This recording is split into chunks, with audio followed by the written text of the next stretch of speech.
this is Mark XTC. Welcome, sir. Nice one, sir. How are you? I'm good, I'm good. So let's go right back now. Okay. Past, present, future. I know from around 88, from the DMC Championship in Manchester there, where you just killed it. You know what I mean?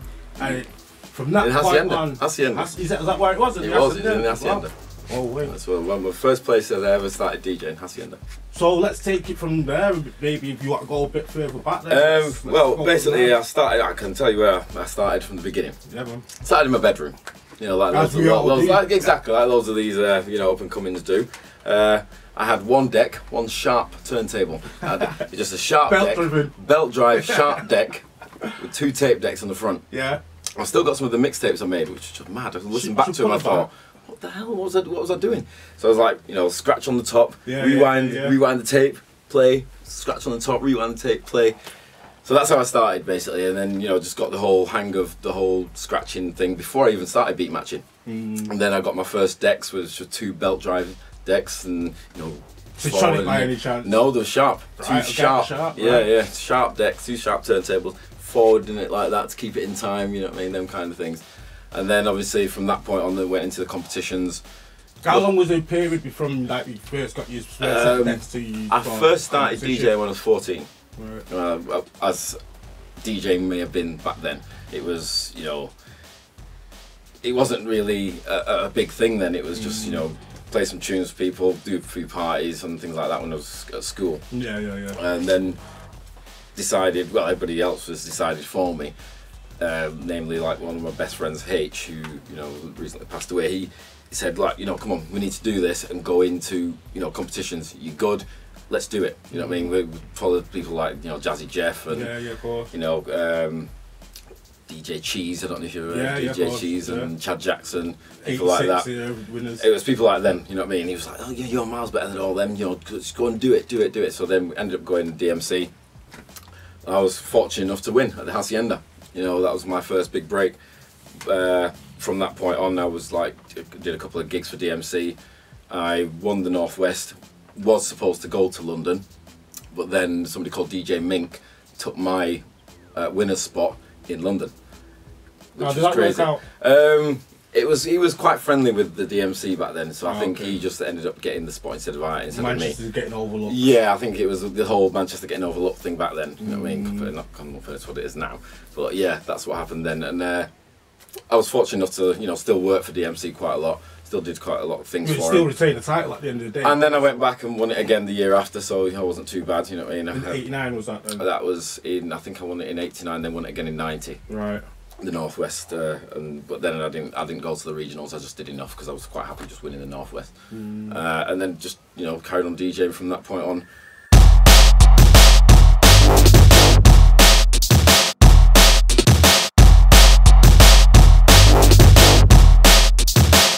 And then luckily the break came with the Mix Factory.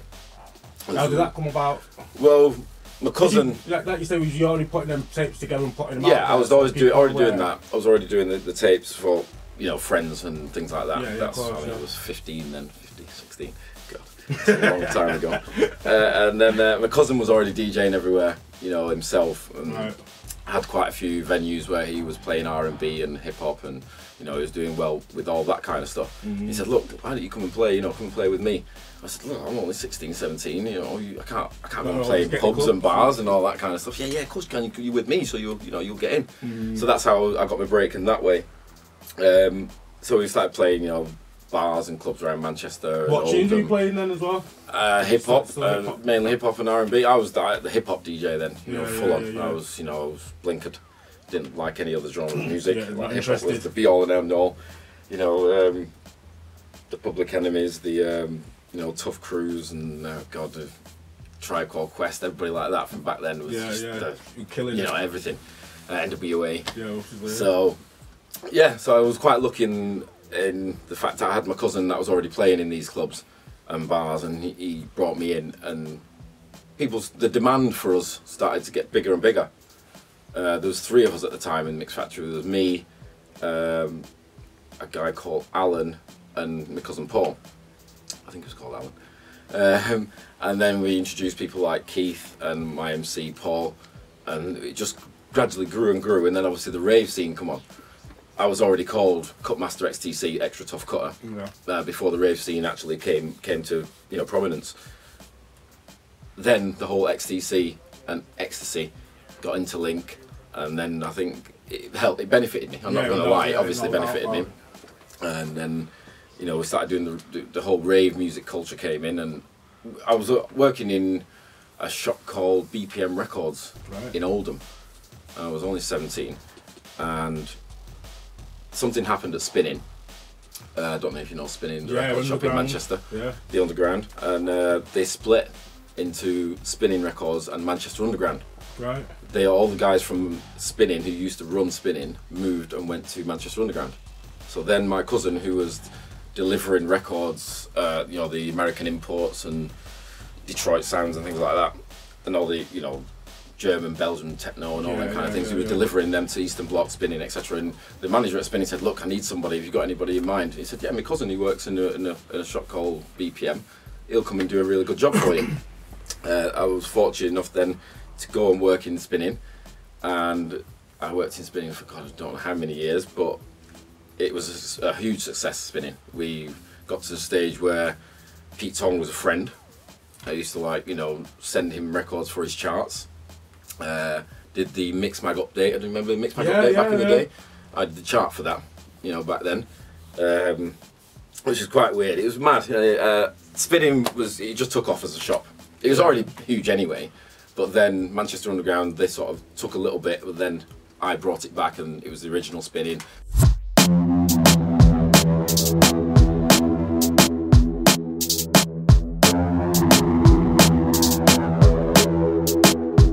Used to come in and I'd have like you have a hit, I'll give you an example of.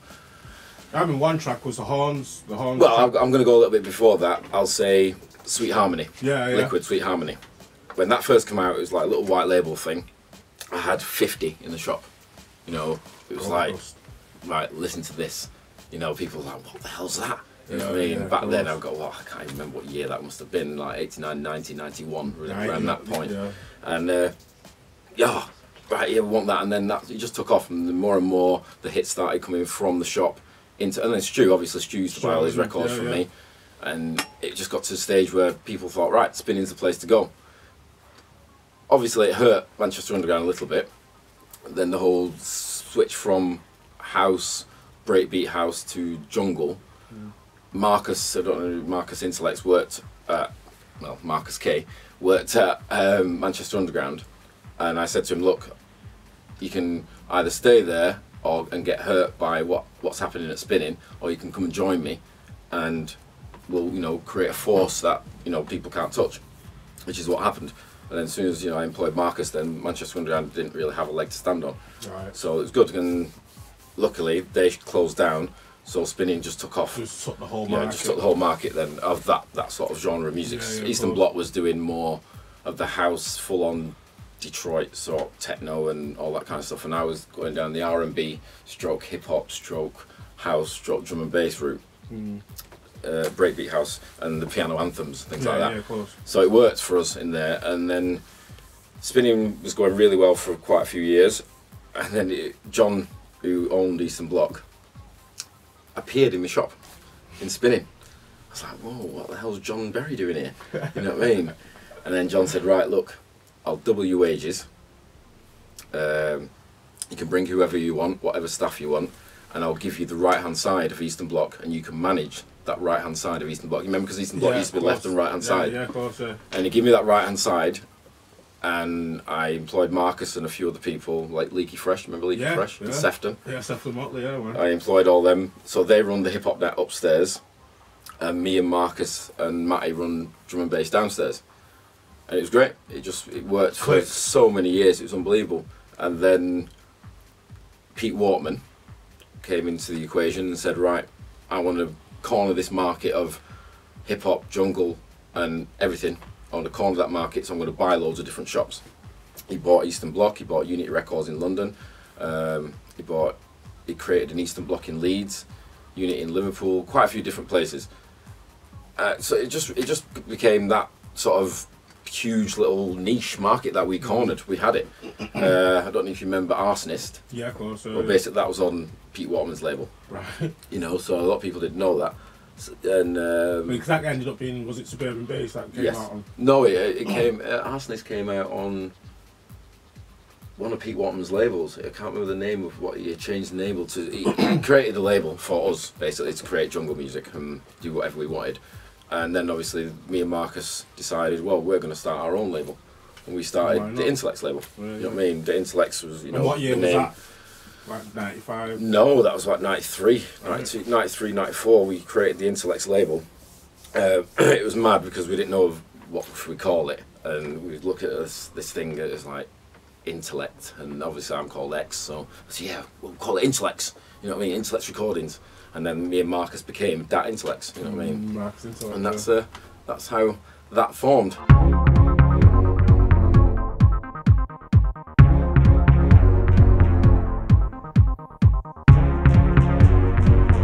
So when did you start, like you were just talking about there where you was thinking about doing the label and then actually becoming the label itself.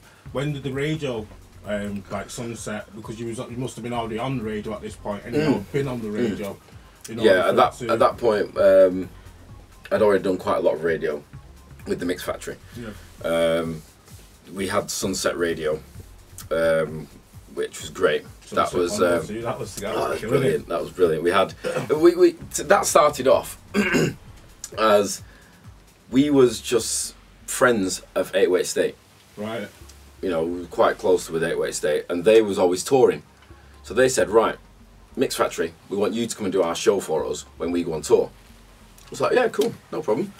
And it was such a hit, the show, we got our own. You know what I mean? And 808 was like, you know, what's going on here? I remember Darren, because Darren's like, you know, Darren's still a mate now, and Darren was like, you know what, you boys are sick, you're mad. You know what I mean? You bleed off it, you just go on, do your thing, and it works. So yeah, it worked really well with Sunset. But then Sunset closed due to, I think it was funding and things like that. So we was on there for about 5 years, and then that just stopped. But I remember the whole jungle element as well, because Cousin Matty and people like that Cousin came Matty on was it. killing. Yeah, I remember that. He used to buy records and spinning as well, so it's plus mad. Everything on it. Everything. He just sped everything right up. Never mixed a tune. Never mixed one tune. You know what I mean? He used to get us to come in and do some, like, you know, guest mixes for him. Yeah. But anyway, yeah, that happened, and then, you know, it just all sort of petered out. And I think obviously Key 103 was still a huge success at the time with Stu. Stu was, you know, smashing it, doing what he was doing. Constantly. Like yeah, that's before he went into the hardcore world. He was, you know, full on jungle and, you know, breakbeat housey stuff, and that was Stu. So yeah, we did the radio for quite a while. I was fortunate to team up with somebody called Johnny J at the time as well, around that period. And Johnny J created Family Foundation, you know, which Express Yourself, and then we did the One Blood album, which was a huge success. That I think got to in the top 40 of the charts. It was brilliant. How far did Express Yourself go in the charts? Because that was. I think it got in the top 30. I don't think it went any further than that. Because that's when you decided to do a remix of it, because it was that. No, the remixes happened anyway. Johnny, remember we was owned by PWL. Right. At that time, so Pete Waterman got the links with Ray Keith and with Mickey Finn and people like that, because obviously Arsonist, you know what I mean, he'd already signed Arsonist. Yeah, true. So we got them kind of links, and you know, the remixes came out, and it was, you know, huge on the underground as well as you know, the commercial side, and then Express Yourself was huge in the rave clubs. So it was good. We had, you know, Shine everything. MC on there as well. Yeah, exactly. And Shine was, you know, a great MC. Yeah, you know what I mean? Back then he was like one of them that was untouchable. And then all the big raves that I was doing back then, Fantasia, Mythology, Dreamscape, Shine used to come with me all the time. So the whole XTC name became, you know, linked with the drug, but people like Shine was like, yes, extra tough cutter, you know what I mean, and things like that. Enforcing that, so people knew. Some people did know, but then obviously as time's gone on, you know, the whole XTC forgot about what it was, and then, you know, got linked with that, which I've never had a drug in my life, so it's like, you know, it's kind of extra like, tough cutter, but you all think I'm XTC. You've got the name. Exactly. Never used it. And exactly. It which is, which is really mad, but you know, that's just what happened back then. So let's talk a lot more about your production from that point on, because Because from what point did you realise that, not realise, but became more aware of jungle? Was it like, because I remember Hypnogenesis and what was the tune called that you done on the red one? Kleptomania. Kleptomania Morph. Yeah. Kleptomania Morph. You know yeah. what I mean? The Scratchy Watchy mix. Yeah, and things like that. They're classic. They are classic. They're classic rave tunes. So is that where like jungle was more taking shape in your production? I think that's what happened. Obviously, Mix Factory was predominantly rave. Used to call it bungle. They didn't like jungle, did they? Piano anthems, hands in the air, and I was veering away from that. And I did still like my pianos, and of course, I'll never stop playing them kind of tunes. But you know, this whole Two Bad Mice and stuff. Exactly, the whole breakbeaty stuff was starting to come in more and more on the bass. You know, breakbeats and bass. Yeah. You know, it just got me. Yeah. You know what I mean? From back then, and then I just decided, well, when I remix people's tunes, I did quite a few remixes for, you know, like I've said before, Kylie Minogue and, you know, people like them commercial artists that you end up remixing their tunes for them, and I just did my versions, which was the breakbeaty stuff with bass, maybe a little piano somewhere along in there, but that's what I did. The Mix Factory Take Me Away tune, I went in with an engineer called Lee. I couldn't engineer then. I couldn't use any equipment or anything like that. I couldn't use any, you know, Lee had his 950, S950. Akai S950, and he was one of the first people to have a 3000, you know what I mean, which was like, whoa. Yeah. You know what I mean? So I went in the studio with Lee. I said, right, these are the breakbeats I'm gonna sample a couple of loops, put them in. He said, right, they're all there, just put, you know, so I had like a little 4-bar loop of breaks, and I said, right, I'm going to take the piano riff from Take Me Away, use that, and then just the vocal, Take Me Away, and that worked quite well for me. It's still like, you know, that ended up in the top 30 in America. Nice. That mix. Wow. Which is crazy. Yeah. Absolutely crazy that, you know, it could be such a success in America. How it found itself out there as well. You know, so, and then that's what the work, I got the work off that. You know, lots and lots of people started asking me for remixes, and Pete Tong himself asked me to remix one of the tunes that Sharon Forrester, Love Inside. Me and Marcus did that. Yeah, it just happened from there. Just kept going and didn't stop basically, and it hasn't ever since.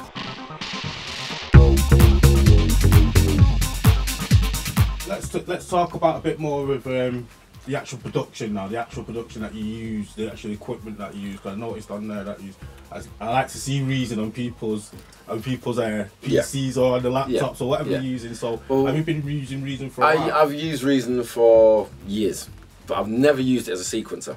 Right. I did use Cubase for quite a while, and then oh god, I don't know how many years. It must have been in the late 90s when I switched to Logic Audio. I used to use Reason just as a sound, just use like the sounds in there, and then, you know, rewire it with Cubase. And then once I switched to Logic completely, it was right, well, some of the sounds I still like in Reason, so I'm still going to use Reason for sounds, but Logic as a sequencer. So I created my songs on Logic, but use Reason sometimes for the sounds. Is that what you've always done since, like? So since then, I mean, I've always used an EMU sampler. Right. But it's only over the last, say, 10 years where I've switched mainly just to the computer and nothing else. Because you can get so many sounds in there already, you know, it changes a lot of the way you're going to make your music. Of course. Do you use a lot of outboards as well? I use them for well, you can see the Moog and you can see the, you know, the Fatty there and things like that. I just use the sounds off them. I don't actually use them for MIDI at all. I just, you know, get the sounds off them, put them back into the songs that I'm going to create, and then I'll use the audio files. You know, it just saves so much space, and obviously the whole messing about, and MIDI is quite temperamental, so things can go wrong at any point. So yeah, you know, it's quite good, the production that's happening at the moment. I'm making a lot of different genres of music, and not just drum and bass. I mean, drum and bass is obviously how I've gained quite a reputation.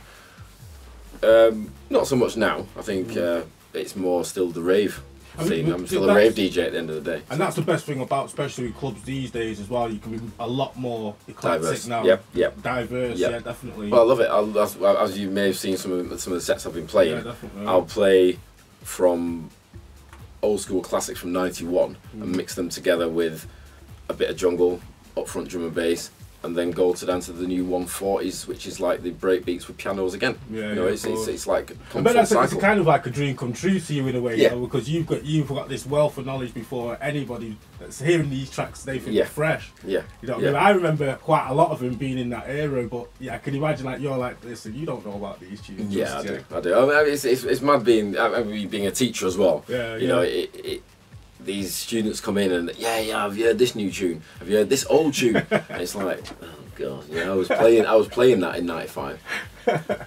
No way, was you, Mark? It's like, yeah, I was. You know what I mean? It's quite. It's a good feeling though. It's an awesome feeling. Yeah, it's great. It's an even better feeling when you're playing at a club like, you know, I played at Sankey's on Friday, and I had at least 15 of my students in front of me. Yeah, yeah. And there's like, Mark, can't believe it! You played that tune that we was wanted for about, I don't know how much, it cost how much on eBay and this and that. For real. Like, bloody hell, right?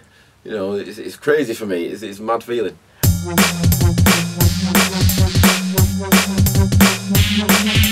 So let's bring it right up to date now. Valve projects and things like that. Tell us where you've been playing these tracks. Let me just finish here now, because you was playing these tracks there and you had a bit of a smirk saying no one knows who this is. Even when it come out, they won't know. So yeah, it's great. It's great that people, what's going on? Well, what happened originally? I'll go back again. I'm like being like a historian. I made loads and loads of tunes. I sent them out to everyone, you know, Hype liked some of them, Hype wanted to sign one of them, but then Ray Keefe came along. He said, right, you know what, you're signing with Dread, that's it, you're now a Dread artist, etc, etc. I said, fine, you know, I always wanted to make music to sign. Dillinger was always my idol, from the early 90s, Dillinger was like, you know, Carl is ace, it's like, you know what, them tunes are brilliant, everything Dillinger makes is ace. So, I always wanted to sign to Valve. So Dread was like very close and very similar to Valve back in the day, who sort of the same kind of aim and breaks and things like that. So I was like, right, cool, I'll make some tunes for Valve, for Dread. So I did, and then I just carried on making tunes. Still sent them out to the DJs, you know, to play them out. Just so happens, I mean, I've still got the phone call messages still to this day of Carl himself, Dillinger. He phoned me, he said, you know what, I like this tune, I like this tune, I like this tune off your CD. I'm going to sign them. What are you doing? What's happening with you and Dread? I was like, oh, right, right. And over the XTC name, originally Ray said, I'm going to call you XTC Intellects. It was Ray's idea, and I said, well, maybe not, because I don't want to go down the route of Intellects anymore, because Marcus took on the Intellects name when I had about a 5-year break. And I was just concentrating on the shop and things like that, and family and things like that. So I just concentrated on all that kind of stuff. Still DJing, I never stopped DJing, and we were still on Galaxy and Kiss, me and Marcus. So I never stopped DJing, but I took a back seat with the production and let Marcus. He just took the mantle, and obviously he got signed to Metalheads and did his own thing, and the whole Marcus Intellects thing took off for him. So that was great. But I thought, I don't want to continue with the Intellects name. I want to just start something fresh for myself. So I said, I'll call myself Mark XTC, because that's who I am. And so it became Mark Extra Tough Cutter. Ray took that on, and then Valve took it on. You know, it was great that I got the call from Dillinger, and he said, right, I want to sign you as Mark XTC. And he said, right, you're going to get a 5-year contract rolling, so all that's going to happen is you can't make tunes for anyone else. Which was a little bit, it was great at the time. Yeah, because that's what you've been wanting. Yeah, so that's what I've wanted for you know, for years and years. But then I had my tunes that come out on Valve, and then I kept sending him tunes. Yeah, I like that one. But then he'd have his own tunes to come out. Then he'd have this other tune. So then it became a stagnant sending him tunes, and then they were just there constantly. The tunes were just there on the back burner, waiting and waiting. And then other people kept saying, right, well, we'll sign them, we'll have them. So but I was like, I can't, because I'm tied to Valve. And then it got to the stage where I just thought, you know what, sod it, I'll just give this to everyone. So I just did, and just carried on making tunes for everyone. I think that's really good thing about the market these days, because I know like back in the day that you couldn't just work with anybody. No. You know what I mean? If you were signed to that contract, you had to. Yeah, you had to stay with them. If you messed with that contract, and then you would be sued. Yeah. But there's a kind of a lot more leeway now. I suppose it's the power of the internet. It is. It is. People can just there. They didn't have that back then. Yeah, you know what I mean? Where you could aim tunes over to people, which obviously still people do, but nowhere near as what it was like then. You found it hard to send people music apart from on a CD. You know what I mean? That was it. That's the only way you were going to send them. Actual material itself. It had to be the material itself that they could just take, go and master it, put it out. You know what I mean? Now people are sending you MP3s. You know what I mean? And you're playing them out, and the punter doesn't know the difference in the quality. They haven't got a clue. You know what I mean? That it's an MP3 that they play, not a WAV, and things like that. It's all very, very mad, but you know that's what's happened with the internet. The internet's changed everything.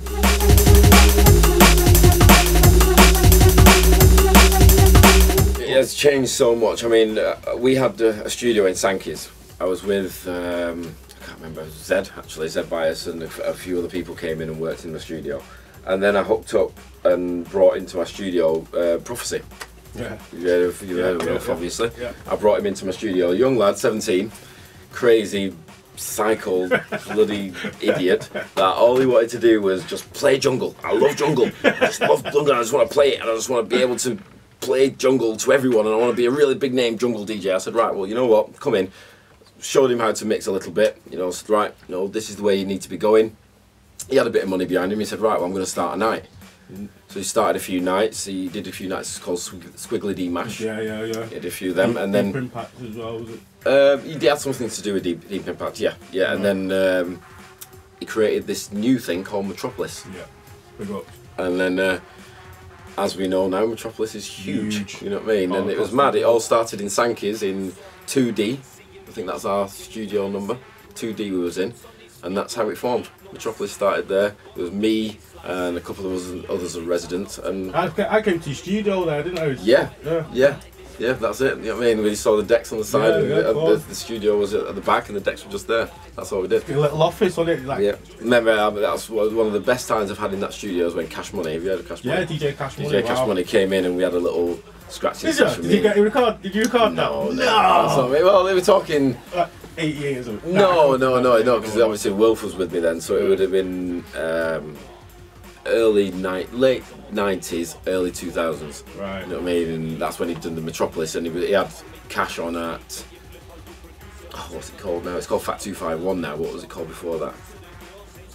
Anybody? Paradise Factory. Paradise Factory. Paradise Factory. Yeah, Paradise Factory, and yeah, thank you. Yeah, I mean, he put Cash on at Paradise Factory, and Cash stayed over and then come to our studio the day after. So it was just like one of the best things, because Cash was my idol from scratching days. It was like, Cash Money, and he's scratching with me.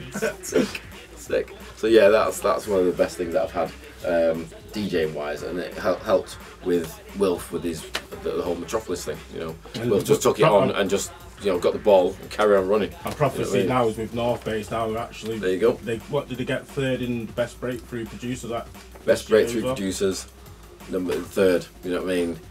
Which is mad, because they got it for drum and bass, and they're not making drum and bass. They're making 140s breakbeat house. You know, so. But you know, they're obviously making waves, and you know what I mean. Yeah, it's great. Well, that's said, for me, it's brilliant. It's brought everything full cycle for me, because that's where I came from hip hop into the breakbeat house, to jungle, to drum and bass, and now it seems like I'm playing loads of these old raves again. You know, playing back to the old school sort of tunes, and it's sort of re-merged into these 140 breakbeat house tunes that are killing it everywhere. Let's talk a bit briefly about the Manchester scene now, as you see it. Yes. As far as I'm concerned, it's probably the biggest that it's been since the Happy Mondays, and you know, I agree with that completely. I mean, I love what the whole estate recordings is doing. You know, Dub Physics, there's Strategy, Broken English, DRS, Broken English, there's Chimpo. Silly. Chimpo is just like an animal. Him and Zed make tunes. They can make like 10 tunes a week. Wow. You know, they're just blinkers in. You know what I mean? And then the skills. You know what I mean? They've got the MCs interlinked. And it's great. It's great because there's so many MCs in Manchester that are underrated, and they're so good. You know what I mean? Skittles is great.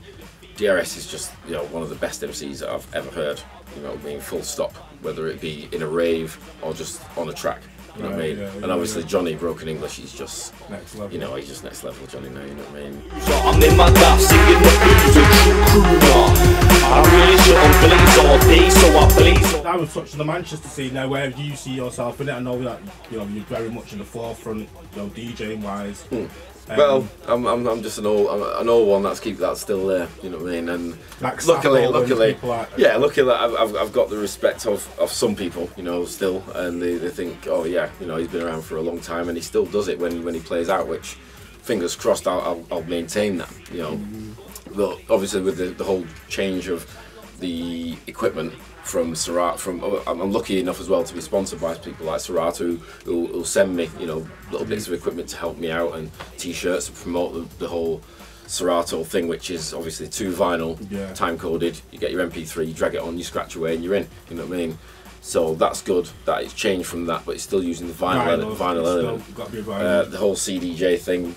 I like to mix more than one thing together. I can't just have 2 decks. I get bored. Right, you know, because I've been doing it for so long. I like to have like 2 decks mix in, and then I'll have another one bring in, and then I'll mostly scratch. So I'll have 3 or 4 things mixing at the same time. Which, if you've ever heard any of my mix CDs, that's people have said to me, "Oh, you're using a computer." I don't. No, I don't. It's just me on 4 decks. You know what I mean? Just going sick. So don't get me wrong. I might do it like 3 or 4 times before I get it and nail it, and I'm like, yeah.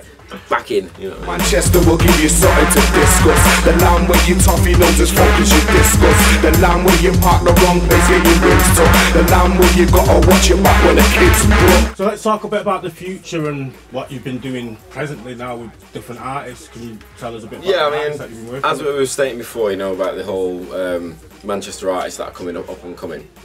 Not just coming, you know, the smashing things. I've done a few things with Broken English, you know. I am going to expect to be doing more with them. I've been working with Zed quite closely because he's just an animal, you know what I mean. I've never ever seen anybody make so many tunes in the space of a week. Zed Bias is just a beast, you know what I mean. He can make 15 tunes in a week. Wow. You know, finish them as well. You know what I mean, which is madness. He's just completed Trigger's album, so hopefully I'll be doing something with that and do a little remix maybe, you know what I mean. That's the thing with him. Jenna G, been working with Jenna, I've done a couple of things with Jenna, hopefully to do something very soon with Jenna as well, which will be on the wraps. That's the thing that I think, the amount of different genres I'm making, none of it's going to come out as Mark XTC. Right.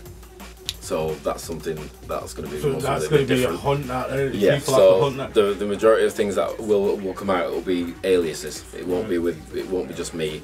It'll be me as somebody else with the artist, whoever it be, Chimpo, whether it be Sapo, whether it be Zed Bias, whether it be Jenna G, whether it be if somebody like Scream comes into Zed's studio and he calls me in to do something, you know, that's the kind of thing that might happen. And it's great. It's just now finding time, you know, with work and with DJing. It's like you don't get a chance to actually come in, sit down for, you know, and getting the artist there. 12 hours, exactly, 12 hours to get a tune banged out and finish something. You know what I mean? But where you've got somebody like Zed, you can give him the elements, and you can finish the tune in the night. So that's the good thing about working with people like Zed across the road. You know what I mean? It's great, brilliant. So the future, what can we? I've seen that the flyer day, they got like an old school reunion there with all the old DJs. Yeah, well, the future is what's happening at the moment. Especially this year for me, I am doing a lot of the big raves. I'm doing the Fantasias, the Dreamscapes again. Bowlers is back again with Slamming Vinyl. I'll be doing the Slamming Vinyls. Global Gathering, things like that. I'll be doing all them kind of things, and obviously I'm one of the Metropolis residents, so I'll be working a lot with Metropolis. So I'll be DJing quite a lot, and then the production wise, I am a silent member of North Base, you know what I mean? So I will be doing some things there, but that's undercover again. I'm going to be doing quite a few remixes for old labels, which is like V recordings and things like that. We'll be doing things with them, so expect things that'll be coming from us. We expect big things. Yes, so there's quite a few things coming up in the pipeline, and you just got to keep going. You know, just never stop. But the whole Mark XTC name is just basically the DJ name now. It's not going to be a production name. Right. So that's one of the things that will be happening. So you got to do your homework now. You ain't messing about with you. No, not at all. Not at all. And like I said, teaching these kids at the moment, it's great. You get the talent from so many different students that are coming through. It's like, God, you're brilliant. And I mean, there's one called Tito at the moment. Just watch out for him. young kid called Tito. He's just an animal at the moment. He just, you know, he reminds me a lot of Zed, where he can just finish something, he'll bring it in. Yeah, what do you think of that? Right, yeah, I'll stick. I'll play it on the radio. You know what I mean? Brilliant. So yeah, watch out for people like that as well. So yeah, I'm like bringing people through. I do like doing that. I did it with, you know, Marcus. How long have you been teaching? 8 years now. I think it's my 9th year coming up in September. It'll be my 9th year teaching at Manchester College. Sick guy. Mark, thank you very much, sir. Thank you very much.